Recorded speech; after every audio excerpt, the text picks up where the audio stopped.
কংগ্ৰেছে অকলে নিৰ্বাচন 2024 নেখেলে বুলি গৌৰৱ গগৈ ইতিমধ্যে স্পষ্ট কৰি দিছে লগতে তেওঁ কৈছে এই মিত্ৰতা যদি 2021 চনত হল হয় তেতিয়া তেনেস্থলত চৰকাৰ এতিয়া বিৰোধীৰ চলি থাকিলে হয় বা কংগ্ৰেছৰ নেতৃত্বত চলি থাকিলে হয় তেনেধৰণৰ দিবা স্বপ্নও দেখা বিৰোধী দলে পৰিলক্ষিত হৈছে তাৰ সমান্তৰালকৈ ৰাজেন গোহাঁই অসম জাতীয় পৰিষদত অহাৰ এক কথাও চৰ্চা লাভ কৰিছে তাৰ সমান্তৰাল লখিমপুৰ কাণ্ড আপোনালোক সকলোৱে জানেই বিলাসীপাৰাত কাইলৈ বা পৰহিলৈ উচ্ছেদ অভিযান লখিমপুৰত গুণগুণ চেতিয়াৰ সেই কঠীয়া তলিৰ যি উচ্ছেদ সেই উচ্ছেদে সৰ্বত্ৰ চৰ্চা লাভ কৰিলে আজি মুখ্যমন্ত্ৰীয়ে ক'লে গোটেই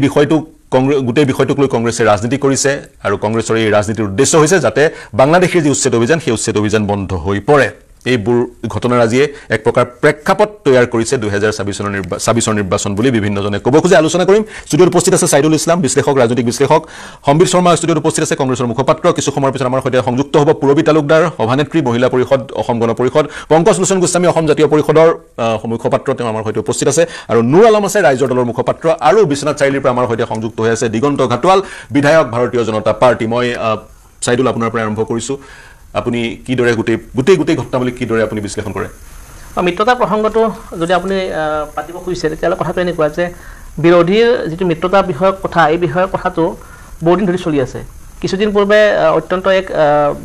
এনেকুৱা পৰিস্থিতিত এগৰাকী গুৰুত্বপূৰ্ণ কংগ্ৰেছী নেতা প্ৰদীপ বৰদলৈ ওলাই আহি পেলাই বাহিৰত এটা বেলেগ ধৰণৰ পৰিৱেশ সৃষ্টি হৈছিল সেই সময়ত আমি আলোচনা কৰিছিলোঁ গতিকে মিত্ৰতা সম্পৰ্কত মই ভাবোঁ যে বিৰোধী শিবিৰৰ মাজত এক ধৰণৰ টেনশ্যন এটা চলি আছে কি ধৰণে মিত্ৰতা হ'ব বা নহ'ব সেই কথাটো মোটামুটি এক প্ৰকাৰ এটা খুব কনফিউজিং ষ্টেটত আছে বুলি মানুহে অনুমান কৰিছে কথা বতৰা লৈ পেলাই আৰু দ্বিতীয় কথাটো হৈছে কিছু সময়ত আমি এনেকুৱা দেখোঁ যে মিত্ৰতা হ'বনে নহ'ব এইটোতকৈ মিত্ৰতা হোৱাৰ পিছত এই যিধৰণে কথা বতৰাবিলাক ইতিমধ্যে হৈছে মিত্ৰ শক্তিবিলাকৰ মাজত যিধৰণৰ লেংগুৱেজ এক্সচেঞ্জ হ'ব লাগে কথা বতৰা এক্সচেঞ্জ হ'ব লাগে মিডিয়াৰ মাজেদি সেই ধৰণৰ কথা বতৰাখিনি অলপ বেছি এগ্ৰেছিভলি হোৱা যেন অনুভৱ হয় প্ৰথম কথা দ্বিতীয় কথাটো হৈছে কিছুমান কথা ৰাজনৈতিক ষ্ট্ৰেটেজিবিলাক অলপ ঘৰত হোৱাটো ভাল এই কথাটো আমি দেখোঁ এটা সময়ত আমি যদি চাওঁ যে মহাৰাষ্ট্ৰৰ নিৰ্বাচন সেই নিৰ্বাচনত উভয় পক্ষৰ যিটো ছিট শ্বেয়াৰিঙৰ বিষয় আছিল সেইটো একদম লাষ্ট মমেণ্টলৈকে ঠেলি নিয়া হৈছিল গতিকে মই ভাবোঁ যে কিছু ক্ষেত্ৰত পূৰ্বতেও কিছু কথা আলোচনা হৈছে মই ভাবোঁ অখিল গগৈ বা কংগ্ৰেছৰ বা বিভিন্ন পক্ষৰ নেতাসকলৰ মাজত যিটো সম্ভ্ৰম আৰু যি ধৰণৰ এটা পৰিৱেশ নিৰ্মাণৰ কথা বতৰা আছিল সেই ধৰণৰ কথা বতৰা মই কিছু পৰিমাণে তেওঁলোকে ক'ৰবাত মানে চাইডলাইন হোৱা যেন লাগে অখিল গগৈ কিছুমান শব্দ ব্যৱহাৰৰ ক্ষেত্ৰত যি ধৰণৰ কথা ব্যৱহাৰ কৰিছে সেইটো মিত্ৰতাৰ যিটো হেল্ডি মিত্ৰতা তাৰ কাৰণে মই ভাবোঁ এইটো এটা খুব শুভ লক্ষণ নহয় যেনেকুৱা এটা উদাহৰণ মই দিব খুজিছোঁ যে কিছুদিন পূৰ্বেই গৌৰৱ গগৈ এটা প্ৰসংগ উল্লেখ কৰিছিল যে তেওঁক APSC প্ৰসংগ লৈ পেলাই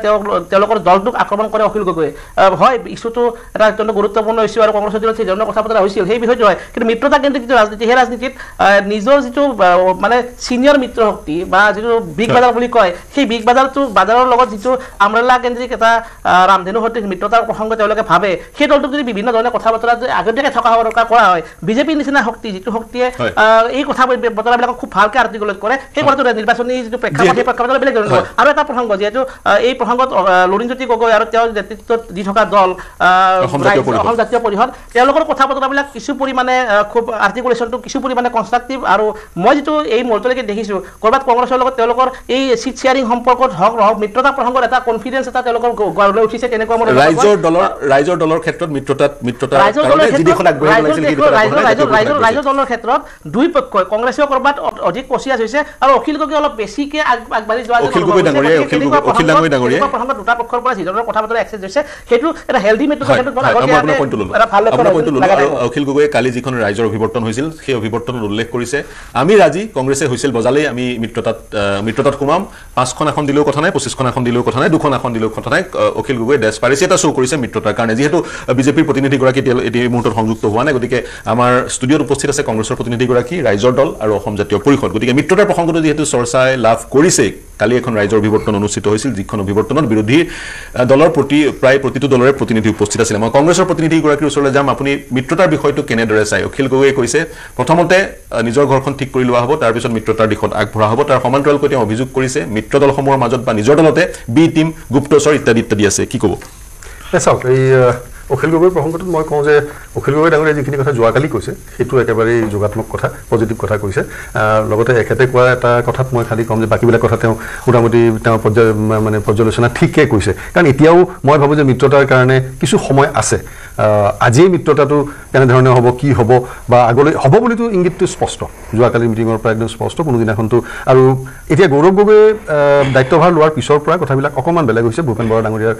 সময়ত কথা বতৰাবিলাক অকণমান বেলেগ আছিল কিন্তু এতিয়া গৌৰৱ গগৈয়ে লোৱাৰ পিছৰ পৰা এটা স্পষ্ট ইংগিত দিছে তেওঁ যে প্ৰথমতে আমি আমাৰ দলটোক সবল কৰি ল'ম তাৰপিছত আমি মিত্ৰতাটো কৰিবই লাগিব মিত্ৰতাৰ কথালৈ আগবাঢ়িম এতিয়া খালি এটাই কথা এখেতে কোৱাৰ কথাটো কওঁ যে আমি কংগ্ৰেছে নিজকে বিগ ব্ৰাদাৰ বুলি নকওঁ সেইটো আচলতে মিডিয়া মানে মেইড এটা নেৰেটিভ এটাহে হয় বিগ ব্ৰাদাৰ বুলিতো কোনো ঠাইত কোৱা নহয় আৰু বিগ ব্ৰাদাৰৰ দৰে বিহেভো আমি নকৰোঁ কাৰণ ইউ পি এৰ চৰকাৰ 10 বছৰ চলিল তেতিয়াওতো বিগ ব্ৰাদাৰ এটিটিউড এটা নাছিল বৰঞ্চ বিজেপিয়ে এই 14 চনৰ পিছৰ পৰা যি ধৰণে বাকী মিত্ৰ দলৰ লগত ব্যৱহাৰ কৰিছে ক'ৰবাত মহাৰাষ্ট্ৰৰ লগত মিত্ৰ দল আছিল একেলগে তেওঁলোকে কৰিছিল সেইটোকে ভাঙি পেলাই টুকুৰা টুকুৰ কৰিলে এনচিপিক ভাঙি পেলাই টুকুৰা টুকুৰ কৰিলে বা বিভিন্ন সময়ত বিভিন্ন ঠাইত এতিয়া জেডিউৰ লগত যিটো বিহাৰত কংগ্ৰেছৰ ভূমিকা অসমৰ বিলিকা কেনে হোৱা আমি একেবাৰেই যোগাত্মক দিশত থাকিম কাৰণ মিত্ৰতাটো প্ৰয়োজন আছে বুলি আমাৰ গোটেইকেইজন কি কয় সিনিয়ৰ লিডাৰেও কৈছে আৰু আজিৰ প্ৰেক্ষাপটত হয় বিজেপিৰ নিচিনা এটা শক্তিক পৰাভূত কৰিবৰ কাৰণে এই বৃহৎকামী শক্তিক পৰাভূত কৰিবৰ কাৰণে মিত্ৰতাৰ প্ৰয়োজন আছে আৰু তাত আমি একেবাৰে নতুন কমিটিখনত ভূপেন বৰাৰ ঘনিষ্ঠসকলৰ নাম পৰিলক্ষিত নহল যিখন নতুন কমিটি গঠন হৈছে দীঘলীয়া এখন তালিকা গতিকে গৌৰৱ গগৈয়ে নতুন কমিটি এখন গঠন কৰি নিজৰ পছন্দৰ ব্যক্তিক অন্তৰ্ভুক্ত কৰি কাম কাজ আৰম্ভ কৰিছে বুলি কয় আপুনি একেবাৰে এই কথাখিনি আপুনি হয়তো ভালকে চোৱা নাই গোটেই লিষ্টখন ভূপেন বৰাৰ বহু মানুহ সেইখন লিষ্টত আছে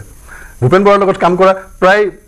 টপ ব্ৰাছৰ গোটেইকেইজন মানুহে সেইখন লিষ্টত আছে আপুনি লিষ্টখন উলিয়াই ভালকৈ চাই লওক এই কথাখিনি আপোনালোকে কিয় কৈছে কাৰণ আমাৰ চাওক কংগ্ৰেছৰ ৰাজ্যিক যিখন কমিটি হৈছে সেইটো কমিটিত আপুনি ভূপেন বৰাই নহয় আপুনি প্ৰদ্যুৎ বৰদলৈৰ মানুহ তাত আছে ৰকিবুলৰ মানুহ আছে এইকাৰণে আছে যে তেওঁলোকে বিভিন্ন ঠাই বিভিন্ন স্থানৰ পৰা ৰিপ্ৰেজেণ্ট কৰি আছে আৰু প্ৰত্যেকটো স্থানৰ পৰা উপযুক্ত ব্যক্তিক ৰাজ্যিক কমিটিত আপোনাৰ স্থান দিয়াটো প্ৰয়োজন আপুনি বিচাৰি চালে দেখিব যে হয়তো গৌৰৱ গগৈৰ মানুহে কম আছে গোটেই কমিটিখনত আমি জানো কোনকা আপুনি যে তেনেকৈ কৈছে আপুনি মিডিয়াই তেনেকৈ কয় কিন্তু আমি দেখাত গৌৰৱ গগৈয়ে নিজৰ মানুহ পেপাৰত তেনেকৈ লিখিছে নাই পেপাৰত তেনেকৈ লিখিব পাৰে কিন্তু গোটেই ধাৰণাটো ভুল ভূপেন বৰাৰ যথেষ্ট মানুহ বোধহয় সৰহসংখ্যক মানুহ ভূপেন বৰাৰ টীমত যিয়ে কাম কৰিছিল ময়ো ভূপেন বৰাৰ টীমত আছিলোঁ ময়ো তেতিয়া কি কয় জেনেৰেল ছেক্ৰেটাৰী মিডিয়া ডিপাৰ্টমেণ্ট আছিলোঁ আজি মই গৌৰৱ গগৈৰ টীমতো আছোঁ ভূপেন বৰা এতিয়া মিডিয়া ডিপাৰ্টমেণ্টৰ চেয়াৰমেন একেবাৰে আপোনালোকৰ পৰিচিত নাম বেদব্ৰত বৰা তেওঁ এতিয়াও চেয়াৰমেন হৈ আছে গতিকে সেই কথাবিলাক এটা দল এটা বনাওঁতে ক'ৰবাত খুচুৰ খাচা এটা বস্তু দুটা এটা থাকি যাব পাৰে ইমান ডাঙৰ দলত কিন্তু তেনেকুৱা ধৰণৰ কথা নহয় ভূপেন বৰাৰ মানুহ অধিকভাৱে এই গোটেই মোৰ গোটেই প্ৰশ্নটো হৈছে ভূপেন বৰাৰ মানুহ বা গৌৰৱ গগৈৰ মানুহ বা ৰকিবুল হুছেইনৰ মানুহ সেই যিটো চিন্তা সেই চিন্তাটো এতিয়াও কংগ্ৰেছত বাহাল আছে আপুনি আকৌ বস্তুটো টুইষ্ট কৰিছে মই ঠিক তেনেকৈ চাওক প্ৰত্যেকজন লিডাৰে নিজৰ নিজৰ এটা ৰিপ্ৰেজেণ্টেশ্যন কৰা ঠাই থাকে বা এটা এৰিয়া থাকে তাৰ পৰা ৰিপ্ৰেজেণ্টেটিভ আহিবই লাগিব পাৰ্টিত মই অন্যসকলৰ ওচৰলৈ যাব লাগিব ইতিমধ্যে বিজেপিৰ বিধায়ক বিশ্বনাথৰ পৰা সংযুক্ত হৈছে দিগন্ত ঘাটোৱালৰ ষ্টুডিঅ'ত উপস্থিত হৈছে পূৰবী তালুকদাৰ সভানেত্ৰী মহিলা পৰিষদ অসম গণ পৰিষদ দুয়োগৰাকীক স্বাগতম জনাইছো কিন্তু যিটো বিষয়ত আমি আলোচনা আৰম্ভ কৰিছিলোঁ মিত্ৰতাৰ বিষয়ত সেই বিষয়টোৰ আৰু দুটা মন্তব্য মই অসম জাতীয় পৰিষদ আৰু ৰাইজৰ দলৰ পৰা লৈ লওঁ অসম জাতীয় পৰিষদ লুৰিণ গগৈয়ে মন্তব্য কৰিছে মিত্ৰতাৰ গত্যান্তৰ নাই ভোট বিভাজন হ'লে কিন্তু বিজেপিক পৰাভূত কৰিব নোৱাৰিব 2024ত কি ক'ব এইটোৱে সঁচা কথা আজিৰ পৰিস্থিতিত অসমৰ এইটোৱে সঁচা কথা আৰু এই সঁচা কথাটোৱে আমাৰ সভাপতিয়ে আজি নহয় বহুদিন আগৰ পৰা এইটো কৈ আছে আৰু এজন পৰিপক্ক ৰাজনৈতিক ব্যক্তিৰ লেখীয়াকৈ তেখেতে উপস্থাপন কৰিছে আৰু এই প্ৰস্তাৱটো বিৰোধীৰ অসমত প্ৰয়োজনীয়তাটো ভোটৰ বিভাজন যাতে নহয় এই কথাটো প্ৰথম তেখেতৰ মুখেৰেই ওলাইছে তাৰপিছত বাকী উপনিৰ্বাচন হৈছে অন্যান্য কিবা হৈছে ঘাট প্ৰতিঘাট বহুত পাৰ হৈ গৈছে আৰু সকলো দলৰে নিজৰ নিজৰ আদৰ্শ আছে সকলো দলৰে উচ্চাকাংক্ষা আছে তাত ক'ৰবাত আলোচনা বিলোচনা কৰোঁতে ঘাট প্ৰতিঘাট থাকিব পাৰে সেইটো একো ডাঙৰ কথা নহয় ইউ পি এৰ দিনতো ইউ পি এ গভৰ্ণমেণ্ট যেতিয়া আছিল তেতিয়াও মিত্ৰজোঁটেই আছিল আজি চৰকাৰৰ মিত্ৰজোঁটৰে চৰকাৰ গতিকে এতিয়া ভাৰতবৰ্ষত শাসনৰ ব্যৱস্থাটো মিত্ৰতাৰ মাজতেই সীমাবদ্ধ হৈ আছে আৰু বহুদিনলৈ থাকিব একদলীয় চৰকাৰ হোৱাৰ সম্ভাৱনা বা পৰিৱেশ পৰিস্থিতি আজিৰ তাৰিখত নাই ভাৰতবৰ্ষত দুই এখন ষ্টেটৰ কথা সুকীয়া তেনেকুৱা ক্ষেত্ৰত বিৰোধীৰ আপুনি কোৱা লেখীয়াকৈ বিৰোধীৰ উমৈহতীয়া প্ৰাৰ্থী এগৰাকী হ'ব লাগিব আৰু বিৰোধীৰ ভোট বিভাজন হ'ব নালাগিব তেতিয়াহ'লে ভাৰতীয় জনতা পাৰ্টিক পৰাজিত কৰাটো অসম্ভৱ নহয় হয় তিনি গগৈৰ প্ৰসংগত উল্লেখ কৰা হৈছে সংবাদ মাধ্যমত তিনি গগৈৰ প্ৰসংগ লুৰিণ গগৈ কৈছে সেইটো মিডিয়াৰ সৃষ্টি নহ'লে বিজেপিৰ সৃষ্টি না মিডিয়াৰ সৃষ্টি অন্যৰ সৃষ্টি বুলি আমি ক'ব খোজা নাই এইটো এটা নেগেটিভ সৃষ্টি হৈছে যে ক্ষুদ্ৰ এক ৰাজনৈতিক পৰিসৰৰ মাজত সীমাবদ্ধ কৰিব বিচাৰিছে আমাৰ প্ৰতিদ্বন্দ্বী ৰাজনৈতিক শক্তিবিলাকে আৰু আপুনি ক'লে মিডিয়াৰ কথাটো মই স্পষ্টকৈ কৈছোঁ বা অসমৰ ৰাইজেও স্পষ্টকৈ কয় মই আপোনাক কোৱা নাই বা আপোনাৰ চেনেলক কোৱা নাই মিডিয়ায়ো আজিকালি ৰাজনীতিত যথেষ্ট অংশগ্ৰহণ কৰে মিডিয়াই বহুত ৰাজনীতি চলাব বিচাৰে গতিকে এইটো সঁচা কথা যদি কোনোবাই কৈছে যে মিডিয়াই উলিয়াব পাৰে কিন্তু মই কোৱা নাই যে মিডিয়াই উলিয়াইছে তিনি গগৈৰ কথাটো হ'ল তিনিটা ধাৰা তিনিজন গগৈ মানে আকতলীয়াভাৱে তিনিটা দলৰ সভাপতি বা উচ্চ পদবীত থকা ব্যক্তি তেখেতসকল একেলগে মিত্ৰতাৰে কাম কৰি যাই আছে তাত কিন্তু ৰহমানো আছে তাত কিন্তু বড়োও আছে তাত বসুমতাৰীও আছে বা তাত ৰাভাও আছে তাত কোচ মিচিং চবেই আছে তিনিওটা ধাৰাত সেই তিনিজন মানুহ যেতিয়া লগ লাগিল হাতখন হয়তো দাঙিলে সেইটোকে আৰু গগৈ ৰাজনীতিৰ যিটো প্ৰেক্ষাপট সৃষ্টি কৰিব বিচাৰিছে এইটো এটা বিৰোধী ৰাজনীতি আমি তেনেকুৱাকৈ ভবাও নাই আৰু আমি তেনেকুৱাকৈ নাভাবোঁ আৰু মই ভাবোঁ তেনেকৈ ৰাইজৰ দলেও নাভাবে কংগ্ৰেছেও নাভাবে এতিয়া কথা হ'ল মিত্ৰতাৰ যিটো আমাৰ সূত্ৰ এই সূত্ৰটো অৱশ্যম্ভাৱী আপুনি আৰম্ভণিতে পাতনিতে এটা কথা কৈছে মিত্ৰতালৈ খামখেয়ালি চলি আছে একো খামখেয়ালি চলা নাই আমি ক'ব বিচাৰিছোঁ একো খামখেয়ালি চলা নাই প্ৰত্যেকে নিজৰ ৰাজনৈতিক কৰ্মকাণ্ড কৰি আছে কংগ্ৰেছৰ মাননীয় সভাপতিগৰাকী নতুনকৈ হৈছে তেখেতে অসমখন জানিব লাগিব তেখেত আগতে অসমৰ ৰাজনীতিৰ পৰিৱৰ্তে দিল্লীৰ ৰাজনীতিত বেছি ব্যস্ত আছিল তেখেতে ঠিকেই কৈছে যে প্ৰথমতে নিজৰ দলৰ শক্তিখিনি মই চাই ল'ম তাৰপিছত মিত্ৰতাৰ কথা পাতিম আৰু মিত্ৰতাটো আমিতো আৰু ৰাইজক দেখাই মিডিয়াৰ সন্মুখত নকৰোঁ আমাৰ যিখিনি ৰাজনৈতিক কথা বতৰা আছে আমি বন্ধ ৰুমতে কৰিম সময়ত মিডিয়াক আমি জনাম কিন্তু এইটো কথাটো এনেকুৱা হৈছে বন্ধ ৰুমতে কৰিব গোস্বামী ডাঙৰীয়া কিন্তু গৌৰৱ গগৈ স্পষ্টকৈ কৈছে যিসকল গুপ্তচৰ আছে সেই গুপ্তচৰৰ প্ৰসংগটো উল্লেখ কৰিছে নিজৰ দলত বা মিত্ৰতা বিচৰা দলসমূহ এইটো আজি কথা নহয় বন্ধ মই এটা ক্লিয়াৰ কৰি দিছোঁ তেখেতে একদম সঁচা কথা কৈছে ৰাজনীতিত গুপ্তচৰৰ প্ৰসংগটো আজিৰ কথা নহয় ৰজা মহাৰাজাৰ দিনৰ পৰাই আছে ৰাজনীতিত আজি যে গুপ্তচৰৰ কথাটো গৌৰৱ গগৈ ডাঙৰীয়াই কৈছে তেখেতে পৈণত ৰাজনৈতিকৰ পৰিচয় দিছে এইটো ৰজা মহাৰাজাৰ দিনৰ পৰাই গুপ্তচৰৰ প্ৰসংগটো আছে সেইটো কংগ্ৰেছত আছে আমাৰ দলতো থাকিব পাৰে এখেতসকলৰ দলতো থাকিব আৰু বিজেপিতো আছে বিজেপিৰ খবৰ আহে আপোনালোকৰ ওচৰত নিশ্চয় হয় বিজেপিকো খবৰো আমাৰ ওচৰত আছে হয় ৰজা মহাৰাজাৰ দিনৰ পৰা গুপ্তচৰ আছিলে মই ৰাইজৰ দলৰ প্ৰতিনিধিগৰাকীৰ ওচৰলৈ যাম অখিল গগৈ মন্তব্য কৰিছে মিত্ৰতা আসনৰ নহয় আদৰ্শৰ হ'ব লাগে গতিকে কি ক'ব বিচাৰিব আৰু মিত্ৰতাৰ প্ৰসংগ সততে মিডিয়াৰ সন্মুখত মিত্ৰতাৰ প্ৰসংগত মন্তব্য অখিলে কৰা পৰিলক্ষিত হৈছে যিটো বিৰুদ্ধাচৰণ বা যিটো সমালোচনা সাইদুল ইছলাম ডাঙৰীয়া কৰিছে কি ক'ব নোৱাৰম অসমৰ ৰাজনীতিত ৰাইজৰ দল এটা ফাষ্টেষ্ট গ্ৰয়িং আঞ্চলিকতাবাদী দল আজিৰ দিনত ফাষ্টেষ্ট গ্ৰয়িং কেনেকৈ গ'লে কি তথ্য আমাৰ সাংগঠনিক ভেটিবোৰ যিবিলাক আপোনালোকে দেখা পাই আছে যেনেকৈ আমাৰ সাংগঠনিক ভেটিবোৰ মজবুত হৈ আছে আমাৰ ৰাইজৰ মাজত যিখিনি আমাৰ মানে গ্ৰহণযোগ্যতা আহি গৈছে গতিকে আমি ফাষ্টেষ্ট গ্ৰয়িং বুলি ক'লে আমাৰ কমাৰ্চিয়েল প্ৰতিষ্ঠান এটা যদি ফাষ্টেষ্ট গ্ৰয়িং বুলি ক'লে হয় তেতিয়া গ্ৰহণযোগ্য আমাৰ যদি ৰাইজৰ দলৰ আমাৰ ফাষ্টেষ্ট গ্ৰয়িং হৈ আছে এতিয়া চাওক সাইদুল ইছলাম ডাঙৰীয়া এটা কথা কৈছে যে অখিল গগৈ ডাঙৰীয়াৰ মিত্ৰতাৰ প্ৰসংগত কিছুমান কথা কৈ থাকে কেতিয়াবা বেছি কথাও কয় কিয় কয় মই কৈ আছোঁ আমাৰ ৰাইজৰ দলৰ উদ্দেশ্য এটাই যে আমি বিজেপিক অসমৰ পৰা আঁতৰাব লাগে যাৰ কাৰণে আমাৰ অখিল গগৈ ডাঙৰীয়া আজিৰ পৰা নহয় আগৰ পৰাই তেখেতে কৈ আছে যে ২৬ চনৰ নিৰ্বাচনত আমি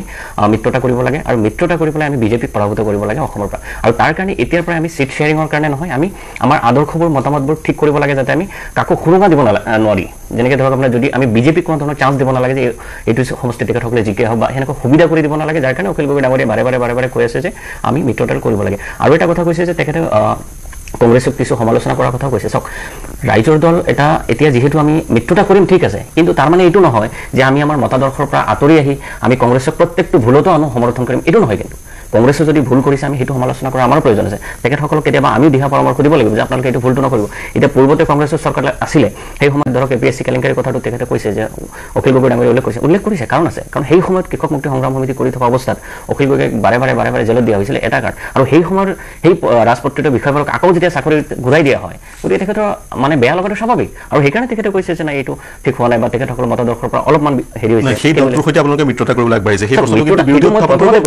প্ৰথমতে সেইকাৰণে কৈছোঁ যে আমাৰ উদ্দেশ্যটো হৈছে আমাৰ বিজেপিক আঁতৰাব লাগে আৰু আমাৰ এইটো মেইন উদ্দেশ্য গতিকে যদি ক'ৰবাত কংগ্ৰেছে কিবা ভুল কৰিছে আমি সেইটো নিজে আমি হয়তো শুধৰাই ল'ম বা আমাকো তেখেতসকলে শুধৰাই দিব আৰু সেইকাৰণে আমি বাৰে কৈছোঁ যে মিত্ৰতা আপোনাৰ এনেধৰণৰ মন্তব্যৰ মোৰ কাউণ্টাৰ কুৱেশ্যনটো হ'ব যদিহে কংগ্ৰেছ আপুনি কোৱাৰ দৰে APSC কেলেংকাৰীত জড়িত হৈ আছিলে সেই কংগ্ৰেছৰ সৈতে মিত্ৰতা কিয় কৰিলে সেই ধৰণৰ প্ৰশ্ন উত্থাপিত হ'ব সেই তাৰ উত্তৰ আপোনাৰ পৰা মই বিচাৰিম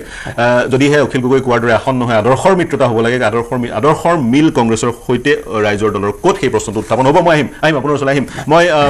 বিধায়ক ডাঙৰীয়া আপোনাৰ ওচৰলৈ যাব বিচাৰিছোঁ দিগন্ত ঘাটল আমাৰ সৈতে সংযুক্ত হৈ আছে বিশ্বনাথ চাৰিআলিৰ স্বাগতম জনাইছোঁ ঘাটল ডাঙৰীয়া কি প্ৰতিক্ৰিয়া প্ৰকাশ কৰিব শেহতীয়া প্ৰেক্ষাপট আমি শেহতীয়া যি ঘটনাৱলী দেখা পাইছোঁ সেই ঘটনাৱলীবোৰে প্ৰস্তুত কৰিছে ২০২৬ নিৰ্বাচনী প্ৰেক্ষাপট উচ্ছেদো চলি আছে বিলাসীপাৰাত উচ্ছেদ অভিযান চলি আছে তাৰ সমান্তৰালে লখিমপুৰৰ গুণগুণ চেতিয়াৰ যি ঘটনা সেই ঘটনাই শিৰোনাম দখল কৰিলে আৰু গুণগুণ চেতিয়াৰ ঘটনাত অসমৰ মুখ্যমন্ত্ৰী আজি মন্তব্য প্ৰকাশ কৰিলে কি প্ৰতিক্ৰিয়া প্ৰকাশ কৰিব কেনেদৰে প্ৰস্তুত হৈছে বিজেপি অভিযানটো এইটো আমাৰ ইলেকশ্যনৰ সময়তো কৈছিলোঁ আৰু এইটো যিহেতু অসমৰ ৰাইজে বিচাৰিছিলে যে ইয়াৰ বিদেশী মানে পৰিষ্কাৰ হ'ব লাগে যিখিনি মানে সন্দেহযুক্ত ব্যক্তি আছে তেখেতসকলক আমি আৰু আঁতৰাব লাগে সেইকাৰণে আজি চৰকাৰে বিভিন্ন জেগাবিলাকত তেওঁলোকে চাইছে যিখিনি যিবিলাক সন্দেহযুক্ত ব্যক্তি আছে যিবিলাক আজি আমাৰ সত্ৰৰ হওক বা আমাৰ যিখিনি অসমৰ ভূমি খিলঞ্জীয়া ভূমিখিনি তেওঁলোকে দখল কৰিছে সেইখিনি আজি চৰকাৰে চিনাক্তকৰণ কৰি পেলাই আজি উচ্ছেদ কৰিবলৈ আৰম্ভ কৰিছে আজি আমাৰ এনেকৈ কথা নহয় যে ভাৰতীয় জনতা পাৰ্টি অকল যে শাসনৰ কাৰণে যে হেৰি কৰিব আমি কাৰো দুখামত নকৰোঁ আজি অসমৰ ৰাইজে যি বিচাৰিছে আজি যাৰ কাৰণে আজি যিটো নেকি অসম আন্দোলনত আজি 805 বছৰ চলিব আজি বিদেশী বিতৰণৰ ক্ষেত্ৰত আজি সেই কথাখিনি ভাৰতীয় জনতা পাৰ্টীৰ নেতৃত্বাধীন চৰকাৰখনে আজি সেই কথাটো চেষ্টা কৰিছে আমি কোনো ধৰণৰ ৰাজনীতি কৰা নাযায় আমি ইলেকশ্যন আহিছে কাৰণে যে আমি যে সেই ইছ্যুটোৰ পৰা আঁতৰি যাম সেইটো আমাৰ চৰকাৰখনে কৰিব বিচৰা নহয় গতিকে সেইখিনি কথা আজি আমাৰ চৰকাৰখনে কৰিছে যাতে আজি অসমৰ ৰাইজে সুৰক্ষা আৰু শান্তি সুৰক্ষাৰ কাৰণে যিখিনি কৰিব লাগে চৰকাৰখনে ভাৰতীয় জনতা পাৰ্টীৰ মিত্ৰজোঁটৰ আমাৰ যি দলসমূহ আছে সকলো একত্ৰিত হৈ পেলাই এই সিদ্ধান্ত উচ্ছেদৰ সৈতে ৰাজনীতিৰ কানেকশ্যন নাই বুলি ক'ব বিচাৰিছে ঘাটোৱাল ডাঙৰীয়া শেহতীয়াকৈ আপুনি উপ নিৰ্বাচনত জয়ী হৈছিলে জয়ী হৈ আহিছিল সেই উপ নিৰ্বাচনত গৌৰৱ গগৈয়ে নেতৃত্ব বহন কৰিছিলে কংগ্ৰেছৰ প্ৰাৰ্থীজনক সৈতে আছিলে গতিকে এক ধৰণৰ প্ৰত্যাহ্বানৰ সন্মুখীন হৈছিলে আপুনি উপ নিৰ্বাচনত অৱতীৰ্ণ হওঁতে এতিয়া গৌৰৱ গগৈ অসম প্ৰদেশ কংগ্ৰেছ কমিটিৰ সভাপতি গতিকে আপুনি যিহেতু সেই অভিজ্ঞতা লাভ কৰিছে গতিকে অনাগত সময়ত প্ৰত্যাহ্বান বাঢ়িব আজি চাওক কংগ্ৰেছে হওক বা আজি যিখিনি বিৰোধী ঐক্যমঞ্চ তেওঁলোকৰ আছে যিখিনি দল আজি তেওঁলোকে অনুভৱ কৰিছে যে ভাৰতীয় জনতা পাৰ্টীৰ বৰ্তমান চৰকাৰখনক আমি যদি হৰুৱাবলগীয়া হয় আমি সকলোৱে একত্ৰিত হ'ব লাগিব কিন্তু তেওঁলোকে ইলেকশ্যনৰ প্ৰাক মুহূৰ্তত একত্ৰিত হ'বৰ কাৰণে মৃত্যুদূত কৰিবৰ কাৰণে তেওঁলোকে প্ৰয়াস কৰে কিন্তু যিমানে ইলেকশ্যন চাপি আহে তেওঁলোকৰ মাজত নিজৰ মাজতে অসমেৰে ভাগ বতৰা কৰি খেলি মেলি সকলোৱে নিজৰ দলৰ প্ৰাৰ্থীক সকলো সমষ্টিত দিবলৈ পাব লাগে তেনেকৈ হৈ গ'লে এটা সময় গৈ তেওঁলোকে মিত্ৰতা সময় মোৰ উপ নিৰ্বাচনত একে দেখা গৈছিলে তেওঁলোকে মিত্ৰতা হৈ পেলাই যাতে আৰম্ভ কৰিছিলে কিন্তু যেতিয়া যিমানেই নিৰ্বাচন কাক চাপি আহে যে প্ৰাৰ্থীটো ঘোষণা কৰাৰ সময় আহি গ'ল তেতিয়া তেওঁলোকৰ মাজৰ পৰা কোৱা কামৰ লাগিলে আজি সেই সময়ত তেওঁলোকে মিত্ৰতা ভংগ হ'ল আজি সেই সময়তে সভাপতি তেওঁলোকৰ দলৰ সভাপতি আঁতৰি যাবলগীয়া নিচিনা হৈছিলে আজি যাৰ কাৰণে আমি নিৰ্বাচন পৰিলক্ষিত হৈছিলে যে যিসকল কংগ্ৰেছৰ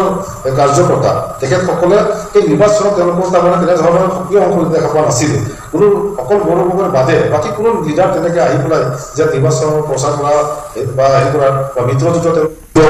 তেওঁলোকেও নিজাবলীয়া প্ৰাৰ্থিত্ব দিলে তেওঁলোকে প্ৰত্যেক নিৰ্বাচনত আমি দেখা পাই আহিছোঁ যে নিৰ্বাচন আগমত তেওঁলোকে মিত্ৰতাৰ কথা কয় যে ভাৰতীয় জনতা পাৰ্টি বা এনডিএৰ যি মিত্ৰতা চৰকাৰ বিজেপি লাগি আছে তেওঁলোকে পদক্ষেপ ল'বৰ কাৰণে চেষ্টা কৰে কিন্তু যিমানে নিৰ্বাচন কাষ চাপি আহে তেওঁলোকে মাজে থাকোঁ মাজে কোৱা কাম আহি পেলাই মই এৰিছোঁ ঘাটোৱাল ডাঙৰীয়া ইয়াৰ প্ৰতিক্ৰিয়া মই ল'ম ঘাটোৱাল ডাঙৰীয়া এইটো কেছ ষ্টাডি উপ নিৰ্বাচনটো কেছ ষ্টাডি তেওঁ যি ধৰণে কৈছে মিত্ৰতাৰ কথা কোৱা হয় কিন্তু যেতিয়া ইলেকশ্যনৰ দিন যিমানেই চমু চাপি আহে সেই মিত্ৰতা ভংগ হয় এককভাৱে প্ৰাৰ্থিত্ব প্ৰতিটো দলে প্ৰক্ষেপ কৰে তাৰ এটা সুন্দৰ উদাহৰণ বিহালীৰ উপ নিৰ্বাচন যি সেই তেনেধৰণৰ প্ৰৱণতা বিৰোধী দলৰ তেনেধৰণৰ প্ৰৱণতাৰ সুযোগ লৈ আজি দিগন্ত ঘাটোৱাল বিধায়ক মই পুনৰ আপোনাৰ ওচৰলৈ আহিম আপোনাৰ কথাৰ প্ৰতিক্ৰিয়া মই বিৰোধী দলৰ সদস্যসকলৰ পৰা ল'ম কিন্তু মই অসম গণ পৰিষদৰ প্ৰতিনিধিগৰাকীৰ ওচৰলৈ যাব বিচাৰিছোঁ কি প্ৰতিক্ৰিয়া প্ৰকাশ কৰিব বিৰোধী দল একত্ৰিত হৈছে মিত্ৰতা কৰিবলৈ গৌৰৱ গগৈ অখিল গগৈ লুৰিণ গগৈ তিনি গগৈ প্ৰসংগ পুনৰ উত্থাপন হৈছে প্ৰত্যাহ্বানৰ সন্মুখীন হ'বনে ডেফিনেটলি প্ৰত্যাহ্বান বুলি ক'লে আমি তেনেকৈ ভবা নাই কাৰণ আমাৰ যিটো মিত্ৰতা আমাৰ অসম গণ পৰিষদ সাৱলীলভাৱে বিস্তৃত অসম জুৰি আৰু এটা দীঘলীয়া ইতিহাসৰ এটা সুন্দৰ কাঠামো থকা শিপাৰ মানে শক্তি থকা দল আমি অসমতে আছোঁ অসমৰ হৈ কাম কৰিছোঁ গতিকে তেনেকৈ ভাবিবলৈ নাই আৰু লগতে আমি যি মিত্ৰজোঁটৰ লগত আছোঁ এইটো বিজেপি এটা অৰ্গেনাইজ দল হয় তেওঁলোকৰো যিটো কৰ্মসূচী যিটো কৰ্মৰ কাঠামোটো অতি শক্তিশালী একেবাৰে গ্ৰাছৰুটৰ পৰা ওপৰলৈ তেওঁলোকে মানে বৰ শৃংখলাবদ্ধভাৱে কাম কৰে আৰু প্ৰতিটো দিনতে তেওঁলোক সক্ৰিয় হৈ থাকে কাম কৰি থাকে গতিকে আমাৰ মিত্ৰতাত আমাক সন্মানেৰে মিত্ৰতাত ৰাখিছে বাবে আমিও আছোঁ আৰু সেইবাবে আমিও এতিয়া আঞ্চলিক দলৰ এটাই সুন্দৰ কথা আঞ্চলিকতাবাদ একেবাৰেই স্বতঃস্ফূৰ্ত আৰু আঞ্চলিকতাবাদ কোনোকালেই অন্ত নহ'ব পৃথিৱীৰ সকলোতে অসম বুলিয়ে নহয় আঞ্চলিকতাবাদ সদায় থাকিব মই যদি গুণগুণ চেতিয়াৰ প্ৰসংগ উল্লেখ কৰোঁ আজি অসমৰ মুখ্যমন্ত্ৰীগৰাকীয়ে কৈছে 350 বাংলাদেশী খেদিবলৈ যাওঁতে আমাৰ মানুহৰ গাত খুন্দা এটা লাগিলে সহ্য নকৰিম নে কথাটো এনেকুৱা 855 জন অসম বিদেশী খেলুৱৈ 855 জন শ্বহীদ হৈছিল গতিকে ইংৰাজীত ক'বলৈ গ'লে তেওঁ গুণগুণ চেতিয়াৰ কাণ্ডটো বা তেওঁৰ গুণগুণ চেতিয়াৰ লগতে যিকেইখন ঘৰ উচ্ছেদ হৈছিলে খিলঞ্জীয়াৰ সেইটো কোলেটাৰেল ডেমেজ বুলি ক'ব বিচাৰিছে ডেফিনেটলি চাওক এটা কথা যেনেকৈ বাংলাদেশীৰ যিটো আমাৰ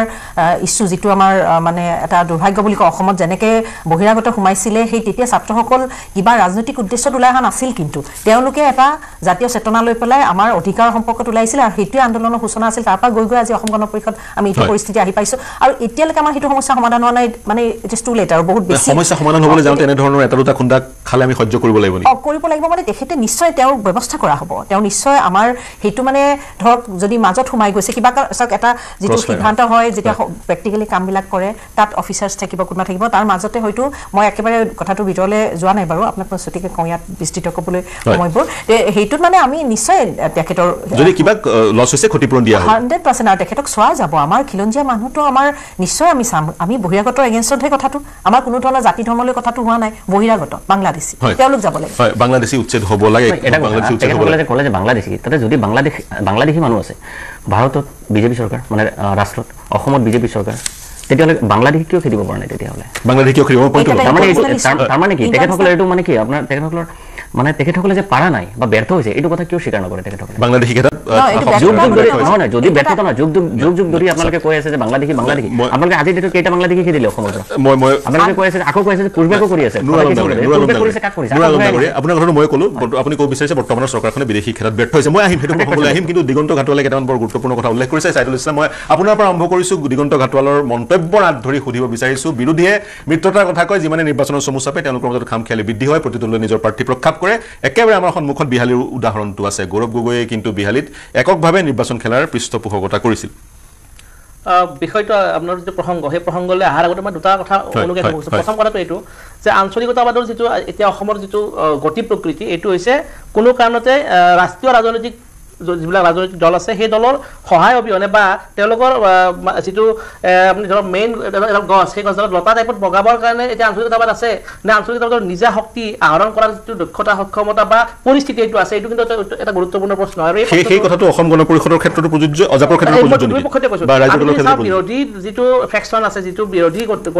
গতিধাৰা আছে তাত যদি চাওঁ যিকেইটা আঞ্চলিক দল আছে তেওঁলোকে কংগ্ৰেছৰ লগত মিত্ৰতা কৰাৰ কাৰণে তেওঁলোকে এক প্ৰকাৰ সাজু হৈছে বা তেওঁলোকে এক প্ৰকাৰ এটা উদ্বাউল হোৱা নিচিনা পৰিৱেশ হৈছে মোক এটা কথা কংগ্ৰেছৰ প্ৰয়োজন নে অসম জাতীয় পৰিষদ বা ৰাইজৰ দল নে ৰাইজৰ দল অসম জাতীয় পৰিষদৰ কংগ্ৰেছৰ প্ৰয়োজন দুটা পক্ষৰে প্ৰয়োজন আছে দুটা পক্ষৰে প্ৰয়োজন আছে নেৰেটিভ ৱাইজ প্ৰয়োজন আছে ভোটৰ যিটো সৰু ভোট বিন্যাস আছে সেইটো কাৰণে প্ৰয়োজন আছে একে সময়তে অসম গণ পৰিষদৰ যিটো আমি ৰাজনৈতিক পৰিক্ৰমা আমি দীঘলকে দেখিছোঁ সেইবিলাক যদি দীঘলকে ক'বলৈ যাওঁ বহুত দীঘল কথা হ'ব এটা কথা ক'ব পাৰোঁ যে আজিৰ তাৰিখত বিজেপিয়ে যদি অসম গণ পৰিষদক এৰি দিয়ে এই মুহূৰ্তৰ পিছত অসম গণ পৰিষদৰ যিটো অৱস্থা সেই অৱস্থাটো বিজেপিৰ লগত দৰদাম কৰিব পৰা অৱস্থা আছে নে নাই এইটো এটা অত্যন্ত বেছি